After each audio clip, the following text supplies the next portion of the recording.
जय हिंद दोस्तों, एक बार फिर से स्वागत है आप सभी का जीके जीएस के इम्पॉर्टेंट एमसीक्यू फॉर्मेट में। आज का ये टेस्ट पेपर होने वाला है, ठीक है ना। यहाँ पे देखो मैं पेन सिलेक्ट कर लेता हूँ।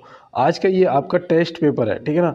यहाँ पे आपको 50 क्वेश्चन मिलेंगे और उसमें से आपका क्या स्कोर हो रहा है ये आप ज़रूर कमेंट बॉक्स में बताएंगे, ठीक है ना।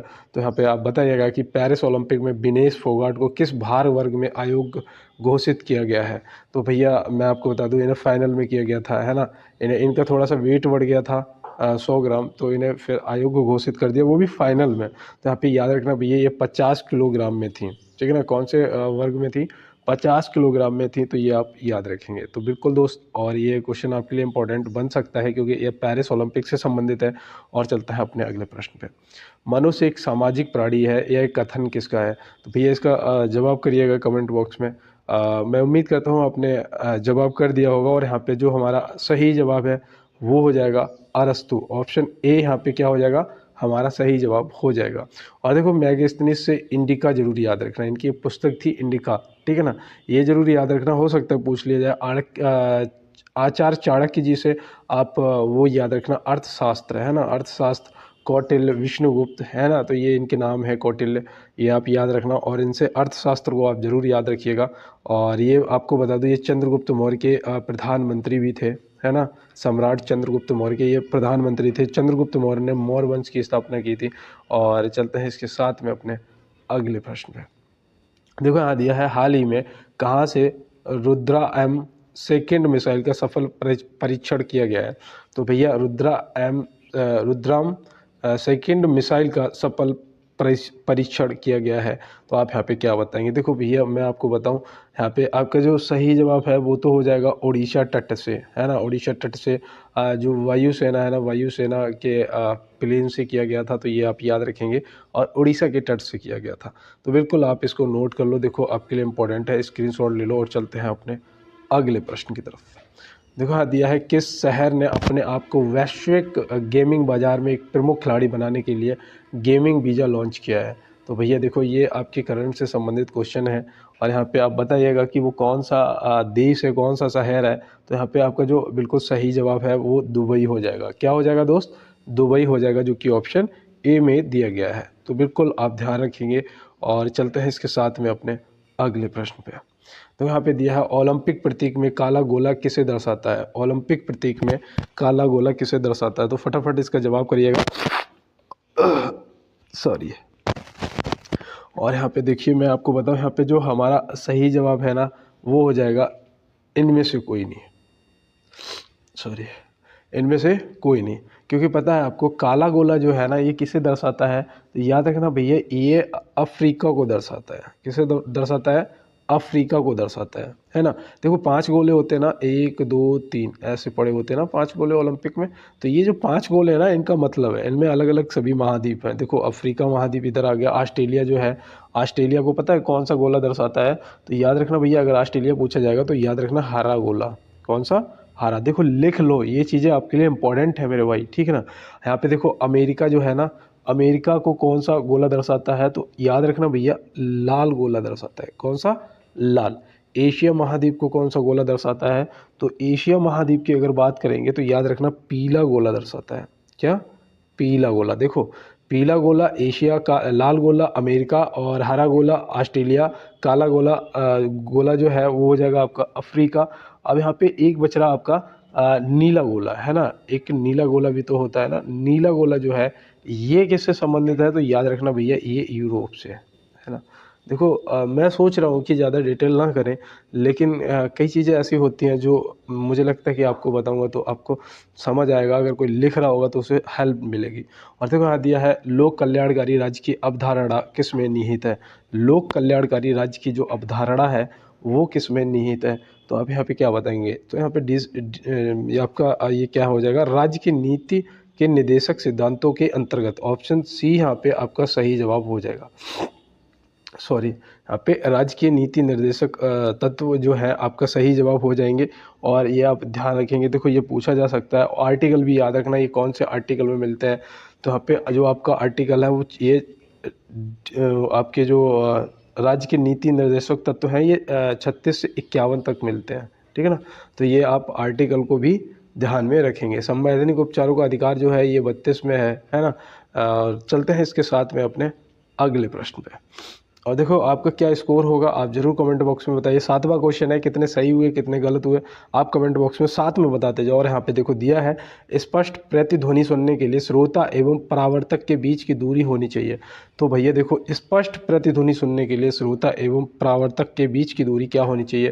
देखो ये प्रश्न आपसे पूछा जा सकता है ना। सॉरी, आज बहुत तेज़ मुझे जुकाम और फीवर भी बहुत तेज़ है। अब यहाँ पे जो सही जवाब है वो हमारा 17 मीटर हो जाएगा। क्या हो जाएगा? 17 मीटर, ऑप्शन सी। आज आप लोगों के सपोर्ट की ज़रूरत है क्योंकि आज मेरी तबीयत सही नहीं है, लेकिन मैं फिर भी मैं चाहता हूँ कि आपकी क्लास जो है वो ना रुके, है ना। अब जब अगर ज़्यादा ही तबीयत गड़बड़ हो जाएगी तो फिर मजबूरी है, लेकिन मैं कोशिश करूँगा जब तक मेरी तबीयत थोड़ी भी अगर सही होगी तो मैं ज़रूर क्लास लेके आऊँगा। और देखो एक चीज़ बता दूँ कि स्पष्ट देखने के लिए जो न्यूनतम दूरी होती है वो 25 सेंटीमीटर होती है। ये भी याद रखना, ये भी पूछ लिया जाता है, ठीक है ना। देखने के लिए जो न्यूनतम दूरी होती है वो होती है 25 सेंटीमीटर। इससे कम दूरी होगी तो आपको दिखेगा नहीं। और देखो 17 मीटर जो है ये न्यूनतम दूरी होती है। जो बोलता है और हम बैठ के सुनते हैं तो उनके बीच की जो दूरी है वो न्यूनतम 17 मीटर होनी चाहिए। तो बिल्कुल दोस्त, और चलते हैं अपने अगले प्रश्न पे। किसी विधेयक को धन विधेयक के रूप में कौन प्रमाणित करता है। तो किसी विधेयक को धन विधेयक के रूप में कौन प्रमाणित करता है। तो यहाँ पे ये मुझे लग रहा है इंग्लिश में तो गड़बड़ है ना। तो आप बताइएगा यहाँ पे आपका जो सही जवाब है वो क्या हो जाएगा। तो बिल्कुल ऑप्शन सी, लोकसभा अध्यक्ष, ऑप्शन सी यहाँ पे हमारा सही जवाब हो जाएगी। और मुझे पता है आपने शायद राष्ट्रपति जी को भी कुछ लोगों ने किया होगा।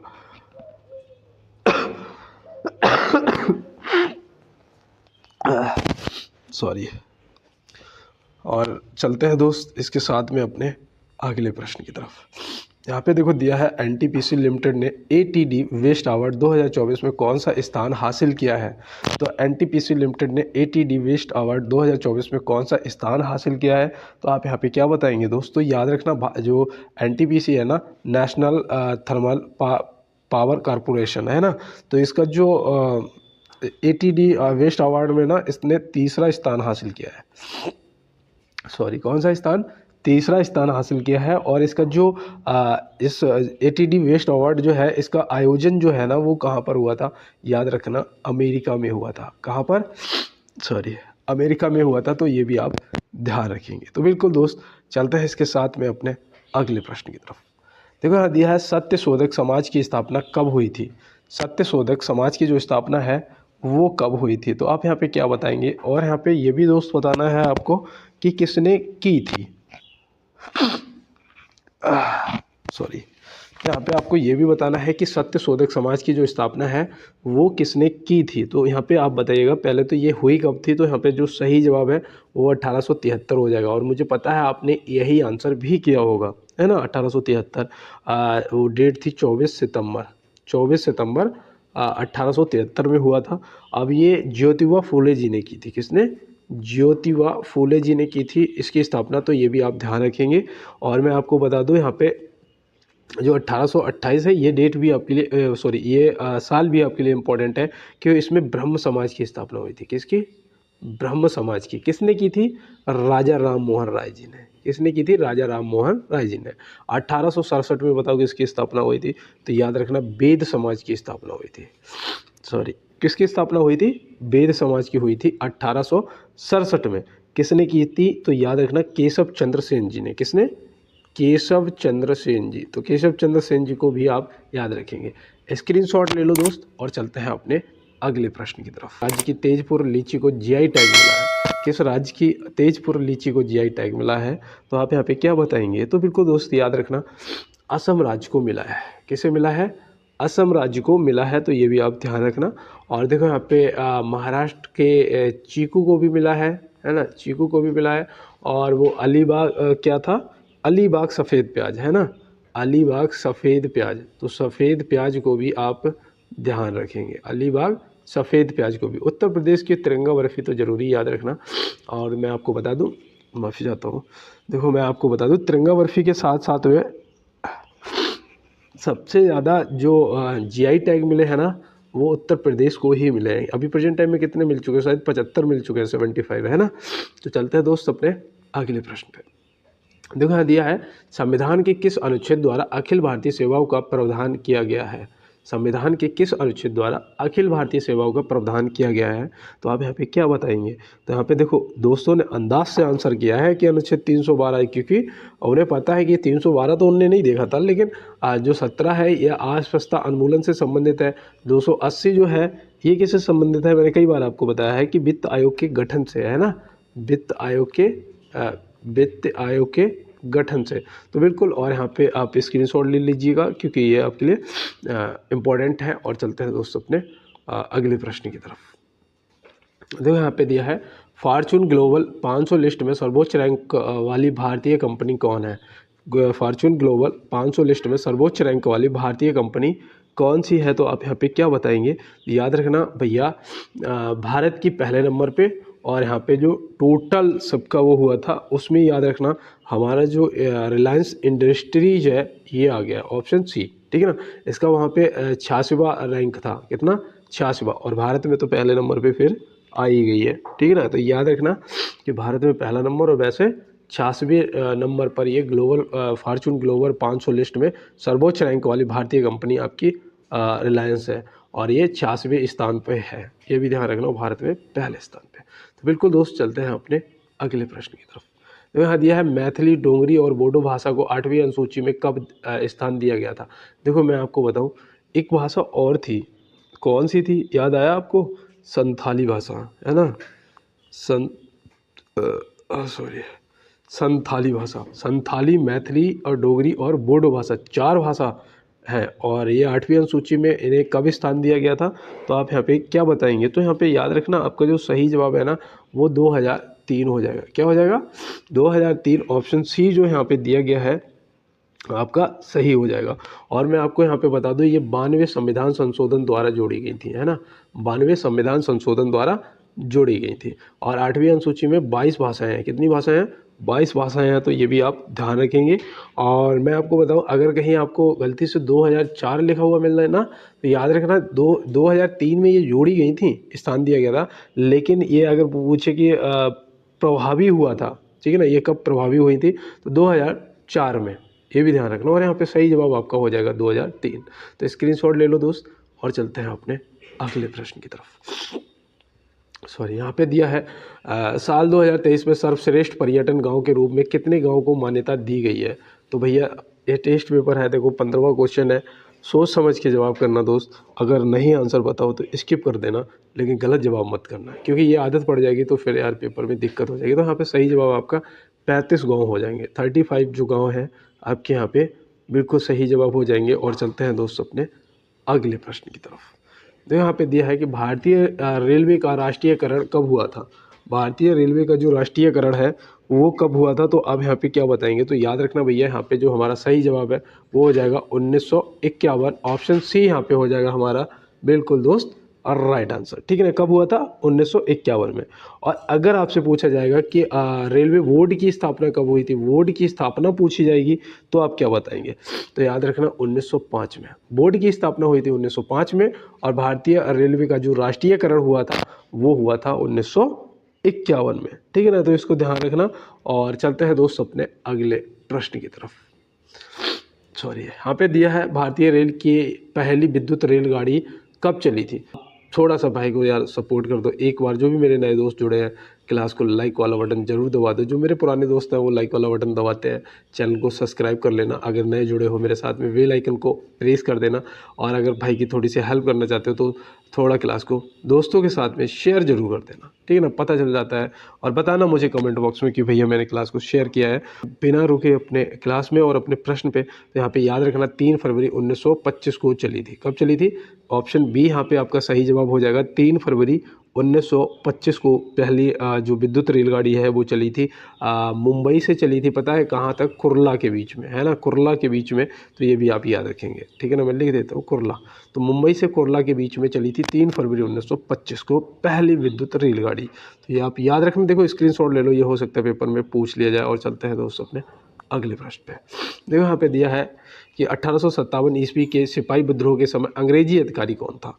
तो भैया देखो 1857 की क्रांति से मुझे लगता है कि कोई एक ना एक क्वेश्चन पूछा जाएगा, इसलिए मैं आपको ज़्यादातर कोशिश करता हूँ करवाने के क्वेश्चन। तो यहाँ पे याद रखना उस टाइम भी आपका ये था कैनिंग। कौन था? ऑप्शन सी कैनिंग था, ठीक है ना, अंग्रेजी अधिकारी। और याद रखना 57 में ये हुआ था ना, 1856 में इसी के शासनकाल में वो हुआ था, क्या कहते हैं, विधवा पुनर्विवाह, है ना। विधवा पुनर्विवाह की जो शुरुआत है वो भी इसी के शासनकाल में हुई थी, विधवा पुनर्विवाह। तो ये भी आप याद रखेंगे और इसे क्या करेंगे, इसे आप नोट कर लेंगे। तो बिल्कुल दोस्त चलते हैं अपने अगले प्रश्न पे। तो यहाँ दिया है, निम्न में से नमामि गंगे कार्यक्रम का प्राथमिक लक्ष्य क्या है? निम्न में से नमामि गंगे कार्यक्रम का प्राथमिक लक्ष्य क्या है? तो आप यहाँ पे क्या बताएंगे? देखो पहले तो देखो यहाँ पे हो जाएगा गंगा नदी को स्वच्छ और संरक्षित करना, है ना। ऑप्शन बी यहाँ पे क्या हो जाएगा मेरे भाई, आपका बिल्कुल राइट आंसर हो जाएगा। और मैं उम्मीद करता हूँ कि इस क्वेश्चन को भी आपने नोट कर लिया होगा, स्क्रीनशॉट ले लिया होगा। यहाँ पे देखो दिया है कि निम्न में से प्रथम विश्व युद्ध कब हुआ था? निम्न में से प्रथम विश्व युद्ध जो है वो कब हुआ था? तो याद रखना भाई 1914 से 1918 तक चला था। तो यहाँ पे ऑप्शन बी हमारा सही जवाब हो जाएगा। और द्वितीय विश्व युद्ध जो है वो भी अगर पूछ लिया जाए तो याद रखना भैया ये 1939 में स्टार्ट हुआ था और 1945 तक चला था। तो ये भी आप ध्यान रखेंगे, ठीक है ना। 1939 से स्टार्ट हुआ था द्वितीय, 1945 तक, और प्रथम जो है 1914 से 1918 तक। ये पूछा जा सकता है। और चलते हैं दोस्त अपने अगले प्रश्न की तरफ। तो यहाँ दिया है, कोशिका के नाभिक का आविष्कार किसने किया था? कोशिका के नाभिक का जो आविष्कार है वो किसने किया था दोस्त? तो याद रखना रॉबर्ट ब्राउन ने किया था। किसने किया था? रॉबर्ट ब्राउन ने। मुझे उम्मीद है कि आपने यही आंसर किया होगा, लेकिन अगर मैं यहाँ पे आपसे ये पूछ दूँ कि कब किया था तो आप क्या बताएंगे? तो याद रखना भैया, नोट कर लो, 1831 में किया था। कब किया था? 1831 में किया था। और वो अलेक्जेंडर फ्लेमिंग जो थे उन्होंने किसका आविष्कार किया था बताओ? याद आ रहा कुछ? याद रखना पेंसिलिन का, है ना। किसका? पेंसिलिन का, 1928 में। तो ये आप याद रखें। पेंसिलिन जो है किसके काम आती है? मधुमेह के काम आती है क्या? मधुमेह बीमारी होती है तो क्या पेंसिलिन दिया जाता है, या किस लिए होता है पेंसिलिन, या आप मुझे ज़रूर बताएंगे। और चलते हैं दोस्त अपने अगले प्रश्न की तरफ। तो यहाँ दिया है, टेबल टेनिस से जुड़ा अंतर्राष्ट्रीय शासी निकाय क्या है? टेबल टेनिस से जुड़ा अंतर्राष्ट्रीय शासी निकाय जो है वो क्या है? ICC है, FIH है, या ITTP है? तो भैया यहाँ पे ITTP अगर जिसने भी सोचा था, जिसने भी आंसर किया है उसका सही हो जाएगा, क्योंकि इंटरनेशनल टेबल टेनिस फेडरेशन है ना, इंटरनेशनल टेबल टेनिस फेडरेशन यहाँ पे आपका जो है वो क्या हो जाएगा? बिल्कुल सही जवाब हो जाएगा। अब ये जो इंटरनेशनल टेबल टेनिस फेडरेशन है ये कब बना था, ये भी तो पूछा जा सकता है ना। तो याद रखना भैया 1926 में बना था। कब बना था दोस्त? 1926 में। और ये FIH जो है ये आपके हॉकी से संबंधित है, और ये जो आपका है ये आपका क्रिकेट से संबंधित ICC है ना। तो बिल्कुल दोस्त आप ध्यान रखेंगे, स्क्रीनशॉट ले लो। और चलते हैं अपने अगले प्रश्न पे। तो यहाँ पे दिया है, ओलंपिक खेलों में समापन समारोह में मनु भाकर के साथ दूसरे भारतीय ध्वजवाहक कौन थे? तो भैया बताओ, ओलंपिक खेलों में समापन समारोह में मनु भाकर के साथ दूसरे भारतीय ध्वजवाहक कौन थे? देखो मैंने आपसे कहा ना कि ओलंपिक से क्वेश्चन पूछे जा सकते हैं, तो बिल्कुल अपने सब तैयार कर लेना। ये पता कौन थे? तो यहाँ पे याद रखना, जो मशहूर हॉकी गोलकीपर है ना, हॉकी के गोलकीपर, मशहूर हॉकी गोलकीपर बोल सकते हैं, श्री जैस जी, जो कि अब हॉकी के कोच बन गए है ना, और अब इन्होंने संन्यास ले लिया है। तो ये भी आप ध्यान रखेंगे। और चलते हैं अपने अगले प्रश्न की तरफ। देखो यहाँ दिया है, बाल श्रमिक विद्या योजना किस राज्य से संबंधित है? बाल श्रमिक विद्या योजना, देखो योजनाएं जो हैं ये भी अपनी रेडी रखना। और ये मैंने आपको पहले भी बताया था कि उत्तर प्रदेश से संबंधित है। और दूसरा मैंने एक उत्तर प्रदेश से आपको और बताई थी, मातृभूमि योजना, है ना। यहाँ पे देखो मैं गलत लिख रहा हूँ देखो मैंने बताई थी मातृभूमि योजना, है ना, भूमि योजना। मैं आपको बताऊँ आज थोड़ा तबीयत सही नहीं है ना, तो अगर कोई गलती हो जाए तो मैं उसके लिए पहले ही माफ़ी मांग रहा हूँ। और यहाँ पे देखो कर्नाटक से याद रखना एक योजना गृह लक्ष्मी योजना है ना, गृह लक्ष्मी योजना। और गुजरात से तो एक गो ग्रीन, आपको मैंने कई बार बताया, और हो सकता है कि गो ग्रीन पूछ भी लिया जाए, है ना। गुजरात से गो ग्रीन योजना याद रखना। और चलते हैं इसके साथ में अपने अगले प्रश्न पे। तो यहाँ पे दिया है, सिडबी के अध्यक्ष एवं प्रबंध निदेशक का कार्यभार हाल में किसने संभाला है?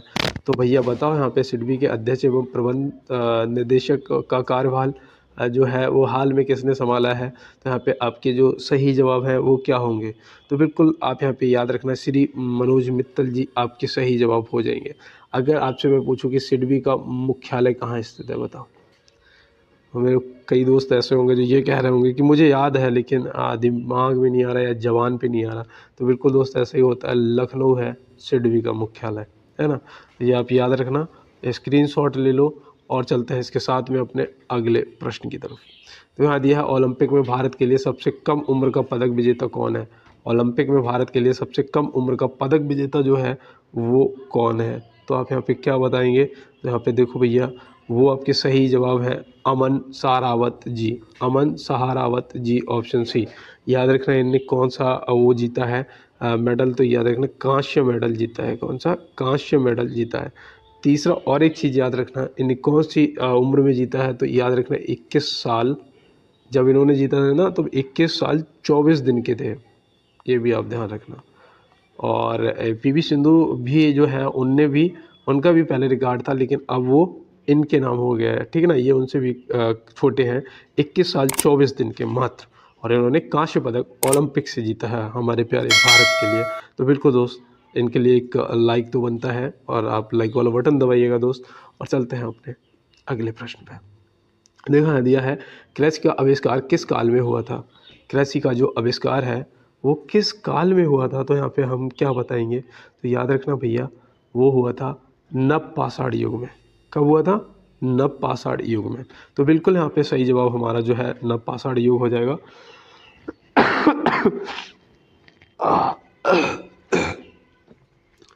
सॉरी, माफ़ी चाहता हूँ। और यहाँ पे सॉरी, याद रखना जो पूरा पाषाण युग है ना, इसमें आग का आविष्कार हुआ था। प्राग ऐतिहासिक काल है जो इससे पता है एक चीज़ याद रखना, अगर आपसे पूछा जाए कि प्राग ऐतिहासिक काल किसे कहते हैं, तो याद रखना जिस काल का कोई लिखित वर्णन ना हो, है ना, इसका कोई लिखित वर्णन नहीं है, उसे क्या कहोगे, प्राग ऐतिहासिक काल। तो ये भी याद रखना, पूरा पाषाण काल में आपकी आग, नवपाषाण युग में आपकी कृषि। तो बिल्कुल ध्यान रखेंगे। और चलते हैं अपने अगले प्रश्न पे। पूर्वी मध्य रेलवे का मुख्यालय कहाँ स्थित है। देखो ये गलत नहीं होना चाहिए, है ना। यहाँ पे आपने बिल्कुल सही जवाब क्या होगा, कर दिया ना। तो मैं आपको बता दूं यहाँ पे आपका सही जवाब हो जाएगा ऑप्शन डी, इनमें से कोई नहीं। क्योंकि देखो सॉरी, पूर्वी मध्य रेलवे का जो मुख्यालय है वो आपका है हाजीपुर। कहाँ है दोस्त, हाजीपुर, ठीक है ना। अब यहाँ पे एक चीज़ याद रखना, सिकंदराबाद में आपका कौन सा है, लिख लो एक बार, दक्षिण मध्य रेलवे का, दक्षिण मध्य रेलवे का। इलाहाबाद में कौन सा है, तो याद रखना उत्तर मध्य रेलवे का, है ना। भुवनेश्वर में मैंने आपको पहले ही बताया था कि भुवनेश्वर जो उड़ीसा के पास है, तो ये तटीय वाला है। तो यहाँ पे कोई तटीय पूछेगा तो याद रखना पूर्वी तटीय रेलवे, है ना। पूर्वी तटीय रेलवे का जो मुख्यालय है वो भुवनेश्वर में, और सही जवाब आपका हाजीपुर हो जाएगा, ठीक है ना। और इनमें से कोई नहीं। तो बिल्कुल यहाँ पे ऑप्शन डी जिसने भी टिक किया है आपका बिल्कुल राइट आंसर हुआ है। और चलते हैं दोस्तों अपने अगले प्रश्न पे। तो यहाँ दिया है निम्नलिखित में से ऑपरेशन अमानत किससे संबंधित है। निम्नलिखित में से ऑपरेशन अमानत जो है वो किससे संबंधित है। भैया ये भारतीय रेलवे से संबंधित है ना, भारतीय। और आहट था एक, है ना, ऑपरेशन आहट, वो भी मैंने आपको बताया था। ऑपरेशन अमानत भी बताया था। ये अमानत किस लिए चलाया गया था कि भैया देखो जो यात्रियों का सामान खो जाता है ना, बैग है, फ़ोन है, पर्स है, ये सब चीज़ें जो बैग में खो जाती हैं उन्हें क्या करता है भारतीय रेलवे ट्रेस करता है और यात्रियों तक वापस पहुंचाता है। तो ये आप ध्यान रखेंगे। और चलते हैं अपने अगले प्रश्न पे। देखो यहाँ पे दिया है नाभिकीय रिएक्टर सबसे पहले किसने बनाया था। नाभिकीय रिएक्टर जो है सबसे पहले किसने बनाया था, तो आप यहाँ पे क्या बताएंगे। तो यहाँ पे याद रखना भैया सबसे पहले बनाया था एनरिको फर्मी ने, है ना, एनरिको फर्मी। ऑप्शन बी यहाँ पे सही जवाब हो जाएगा। भारत का जो पहला नाभिकीय रिएक्टर है वो पता कौन सा था, उसका नाम पता है, अप्सरा था। क्या था, अप्सरा।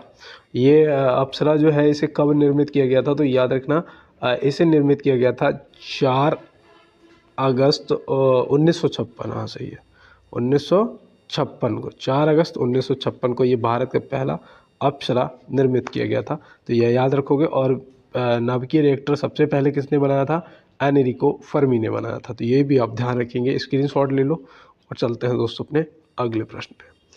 देखो यहाँ पे दिया है मुगल सत्ता की पुनर्स्थापना हुमायूं ने कब की थी। देखो ये है ना, इसका जवाब अगर किसी ने गलत किया है तो आप पेन कॉपी उठा लो, क्लास को रोक लो यहीं, और मैं जो बताने वाला हूँ पूरा नोट कर लो। देखो देखो यहाँ पे याद रखना कि हुमायूं ने 1956 में दोबारा स्थापना कर दी थी मुगल सत्ता की, है ना। मुगल सत्ता में आप एक चीज़ याद रखना, देखो पहला तो आप याद रखना बाबर को, ठीक है ना, पहला बाबर याद रखना, दूसरा हुमायूं को याद रखना, ठीक है ना। मैं इसको एक ट्रिक बता देता हूँ, BHA और JSA, ठीक है ना, सॉरी। देखो बी से आपका बाबर हो जाएगा, है ना, बाबर, तो बिल्कुल आप याद रखेंगे। अब देखो एच से हुमायूं हो जाएगा, ठीक है ना, आ से अकबर हो जाएगा, जा से जहांगीर हो जाएगा, सा से शाहजहां हो जाएगा, और आ से आपका कौन सा हो जाएगा, आ से आपका औरंगजेब हो जाएगा, ठीक है ना। पहले तो ये याद रखना, ये ट्रिक देखो।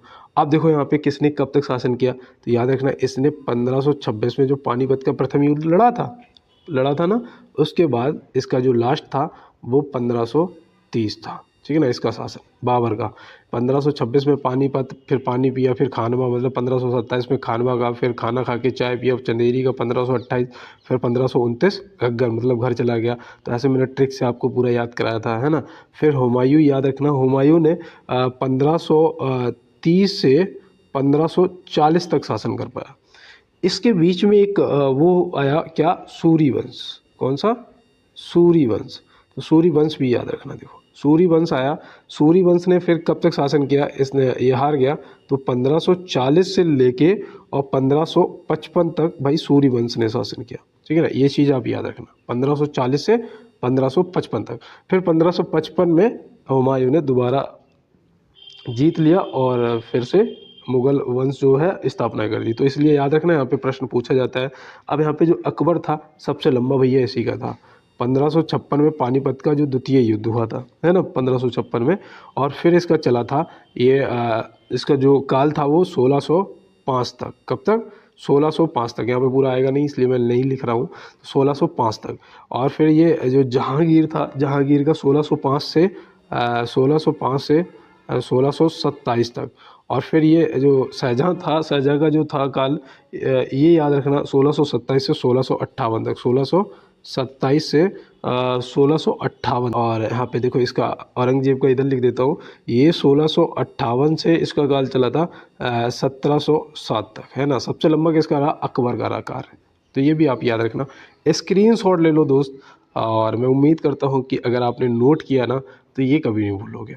और चलते हैं दोस्त अपने अगले प्रश्न में। देखो यहाँ दिया है कौन सा स्थान था जो 1857 के विद्रोह से अछूता रहा था। तो भैया वो स्थान पता क्या था, मैंने से काफ़ी चेक किया, कहीं मुझे मद्रास लिखा हुआ मिला, और फिर जब मैंने गूगल पे चेक किया तो मुझे वहाँ पे अयोध्या भी मिला, है ना। तो मैंने ऑप्शन सी दे दिया यहाँ पे अयोध्या, आप टिक करिएगा। और देखो 1857 की जो क्रांति है ये किस दिन स्टार्ट हुई थी, तो याद रखना 10 मई 1857, है ना। कहाँ से, मेरठ से, है ना, मेरठ से। मंगल पांडे जी पहले व्यक्ति थे जिन्होंने ये विद्रोह स्टार्ट किया था, है ना, 1857 याद रखना। इसमें पता है आपके जो दक्षिण भारत है ना, दक्षिण भारत ये अछूता रहा था इस क्रांति से।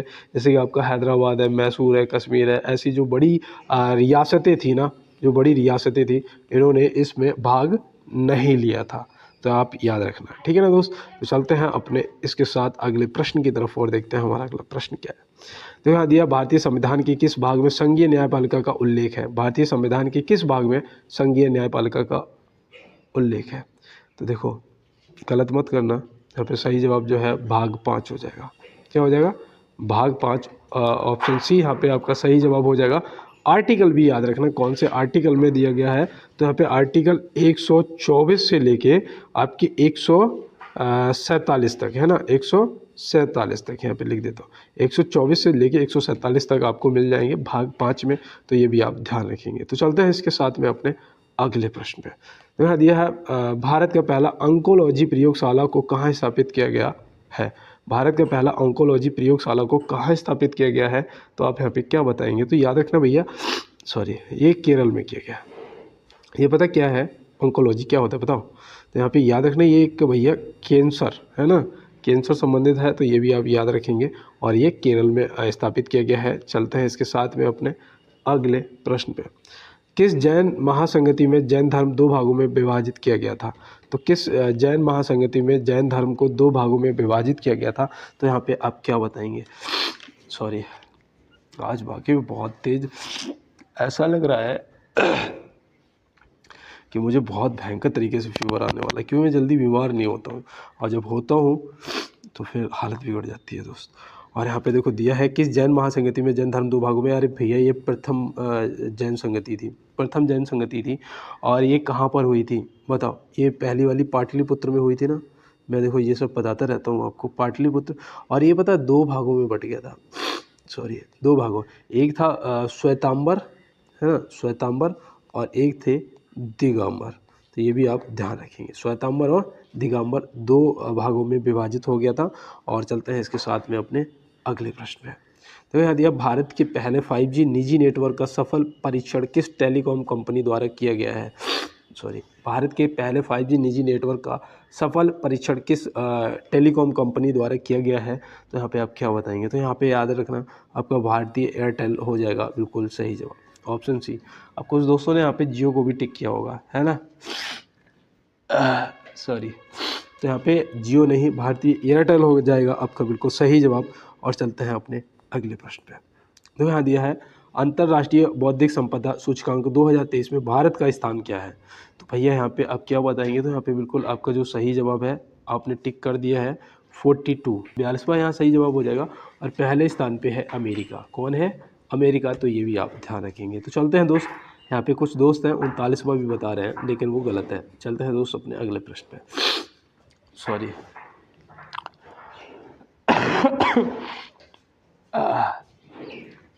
जो यहाँ दिया है संयुक्त राष्ट्र में भारत के नए राजदूत के रूप में किसे नियुक्त किया गया है। तो संयुक्त राष्ट्र में भारत के नए राजदूत के रूप में किसे नियुक्त किया गया है।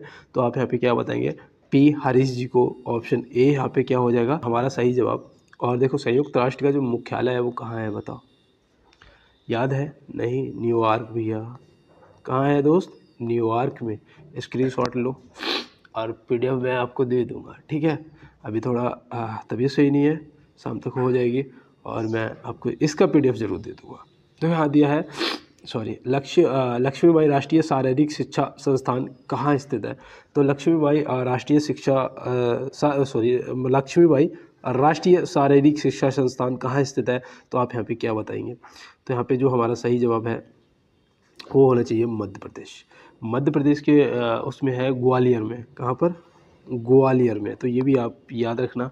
और मैं यहाँ पे एक चीज़ यहाँ से और याद रखना, इसका जो स्थापना है वो 1957 में किया गया था है ना। इसका स्थापना कब किया गया था, 1957। और ये एशिया का पहला है, एशिया का पहला है। तो ये भी याद रखना और इसे नोट करना है, स्क्रीनशॉट लेना है। और चलते हैं दोस्त अपने अगले प्रश्न की तरफ।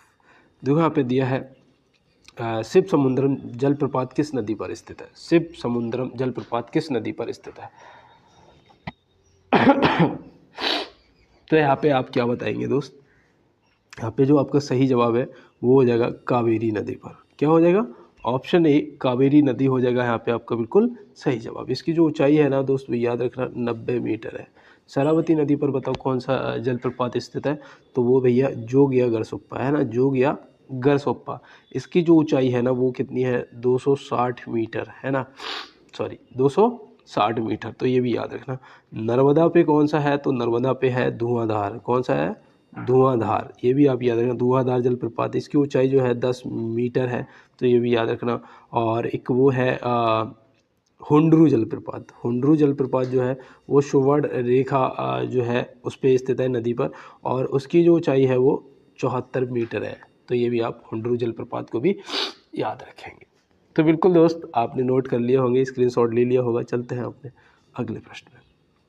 तो यहाँ पे दिया है कि सूरत किस नदी के किनारे स्थित नगर है। सूरत जो है वो किस नदी के किनारे स्थित है, यहाँ पे ये बताना है आपको। तो बिल्कुल दोस्त आपने यहाँ पे सही जवाब कर दिया होगा। क्या किया है दोस्त, चलो सभी लोग आंसर करो इसका, इनमें से कोई नहीं। क्योंकि सूरत जो है वो ताप्ती नदी के किनारे स्थित है, ताप्ती, ठीक है ना। ताप्ती नदी के किनारे स्थित है। गंगा के किनारे आपका हरिद्वार है, वाराणसी है, ये सब स्थित हैं, है ना, ये आप याद रखेंगे। और गोमती के किनारे आपका लखनऊ है ना, लखनऊ को भी याद रखेंगे। गोमती के किनारे है, चंबल के किनारे आपका कोटा हो जाएगा, कोटा, तो ये भी आप याद रखेंगे। तो बिल्कुल दोस्त आपके लिए इम्पोर्टेंट है, आप ध्यान में रखना, नोट कर लो, स्क्रीनशॉट ले लो और चलते हैं अपने अगले प्रश्न पे। जो यहाँ पे दिया है, आदि मानव ने सर्वप्रथम किस पशु को पालतू बनाया था। तो आदि मानव ने सर्वप्रथम किस पशु को पालतू बनाया था आप पे, और यहाँ पे याद रखना आदि मानव ने सर्वप्रथम किस पशु को पालतू बनाया था, तो वो बनाया था कुत्ते को। ऑप्शन सी यहाँ पे आपका सही जवाब हो जाएगा। और चलते हैं दोस्तों इसके साथ में अपने अगले प्रश्न की तरफ। देखो यहाँ पे दिया है, सर्वप्रथम किस सुल्तान ने सिंचाई कर लगाया था। सर्वप्रथम किस सुल्तान ने सिंचाई कर लगाया था, तो यहाँ पे आप क्या बताएंगे दोस्त। तो यहाँ पे बिल्कुल सही जवाब आपका फिरोज शाह तुगलक हो जाएगा। क्या हो जाएगा, फिरोज शाह तुगलक। अब देखो इसे पता है सिंचाई कर को बोलते थे सर्व ए हुक, है ना, सर्व ए हुक भी बोलते थे सिंचाई कर को, तो ये भी याद रखना। और फिरोज शाह तुगलक ने लगाया था। बिल्कुल दोस्त आप ध्यान रखेंगे। और चलते हैं अपने अगले प्रश्न पे। तो यहाँ पे दिया है, 17वें नेशनल फिल्म अवार्ड में वेस्ट हिंदी फिल्म का खिताब किस फिल्म को मिला है। तो भैया यहाँ पे आप बताइएगा। और यहाँ पे जो सही जवाब आपका गुलमोहर हो जाएगा, ऑप्शन ए, ठीक है ना, स्क्रीनशॉट ले लो। और चलते हैं अपने अगले प्रश्न की तरफ। समुद्री जल में कौन सा लवण सर्वाधिक मात्रा में पाया जाता है। समुद्री जल में भैया इसमें नमक ही तो पाया जाता है ना, जिसे मीठा नमक भी बोलते हैं, मीठा नमक के नाम से बोलते हैं, सोडियम क्लोराइड, है ना। कितने प्रतिशत होता है पता है आपको, नहीं पता है, नोट कर लो यार, 77.8% होता है। और इसका जो pH मान होता है ना, वो 8 ही होता है, कितना 8 होता है। देखो दूसरे नंबर पे मैग्नीशियम क्लोराइड पाया जाता है, और तीसरे नंबर पर मैग्नीशियम सल्फेट पाया जाता है 4% के लगभग, और ये शायद 9 या 10% के लगभग पाया जाता है, ठीक है ना। तो ये भी आप ध्यान रखेंगे और इसका स्क्रीनशॉट ले लेंगे। और चलते हैं अपने अगले प्रश्न की तरफ। तो यहाँ दिया है, सतत विकास सूचकांक में भारत का स्थान क्या है। सतत विकास सूचकांक में भारत का स्थान पूछा है, तो आप यहाँ पे क्या बताएंगे। तो अभी हमारा जो सतत विकास सूचकांक में स्थान है वो 112वां है। कौन सा है, 112वां। और पहले नंबर पे जो है वो है फिनलैंड, ठीक है ना, पहले नंबर पर कौन है, फिनलैंड है। और यहाँ पे अगर कोई 121वें को कर रहा था, माफ़ी चाहता हूँ, 121वें को कोई कर रहा था, तो याद रखना ये भैया आपका 2022 में था, 2022 में था, ठीक है ना। तो ये भी आप ध्यान रखेंगे। और चलते हैं इसके साथ में अपने अगले प्रश्न में। तो यहाँ दिया है, 37वें राष्ट्रीय खेल 2023 कहाँ आयोजित किए गए थे। आप सभी को बहुत बहुत धन्यवाद, क्यों आपने 20 के जो सब्सक्राइबर हैं कंप्लीट कराने में मेरा बहुत सहयोग किया है, तो इसके लिए मैं आप सभी को दिल से धन्यवाद कहता हूँ। और देखो चलते हैं अपने प्रश्न पे। और यहाँ दिया है, 37वें राष्ट्रीय खेल 2023 का कहाँ आयोजित किए गए थे। तो भैया यहाँ पे जो आपका सही जवाब है, याद रखना भैया, गोवा में किए गए थे। कहाँ किए गए थे, गोवा में। इसमें जो प्रथम स्थान पर कौन रहा था, तो याद रखना प्रथम स्थान पर रहा था महाराष्ट्र। क्या रहा था, महाराष्ट्र रहा था, ये भी याद रखना। और जो 38वें खेल है ना, जो 38वें हैं, ये उत्तराखंड में किए गए 2024 में, है ना, 2024 में। तो ये देखो 2023 के हैं, ये 2024 के, ये उत्तराखंड में हुए, यूके मैंने लिख दिया यहाँ पे, और ये आपका गोवा सही जवाब हो जाएगा, है ना दोस्त। तो बिल्कुल चलते हैं अपने अगले प्रश्न पे। देखो यहाँ पे दिया है, निम्न में से पंडित भजन सोपारी संबंधित है। निम्न में से पंडित भजन सोपारी जो है वो किससे संबंधित है। तो भैया ये है संतूर वादक, ये आपके संतूर वादक हैं। और पंडित शिव कुमार शर्मा जो है वो भी है ना। तो यहाँ पे आप दोनों पंडित जी को याद रखेंगे, पंडित भजन सोपारी जी को और पंडित शिव कुमार शर्मा जी को भी, ठीक है ना दोस्त। तो बिल्कुल आप इसका स्क्रीनशॉट ले लो। चलते हैं अपने अगले प्रश्न की तरफ।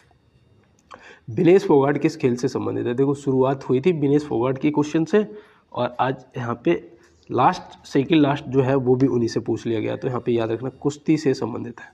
किससे, कुश्ती से। निशानेबाजी से कौन संबंधित था बताओ ओलंपिक में, निशानेबाजी से कमेंट बॉक्स में बताना। HW भी तो होना चाहिए ना आज आपके लिए। बैडमिंटन से तो आपको मैं बता ही दूंगा, PV सिंधु है ना, PV सिंधु जी। और टेबल टेनिस से आपके शरत कमल थे, है ना। तो ये सब याद रखना। और चलते हैं अपने लास्ट क्वेश्चन पे। भारतीय जूनियर फुटबॉल हॉकी टीम का नया हेड कोच किसे बनाया गया है। तो भारतीय जूनियर फुटबॉल हॉकी टीम का मैंने आपको शुरुआत में यही बताया था, PR श्रीजेश, है ना। ये जो मशहूर गोलकीपर थे, है ना, हॉकी के सॉरी, तो इन्होंने संन्यास लिया और उसके बाद ये कोच बन गए। तो बिल्कुल दोस्त आप याद रखेंगे, मंडे को मिलते हैं, तब तक के लिए मेरे सभी दोस्तों को मेरा जय हिंद, वंदे मातरम, भारत माता की जय।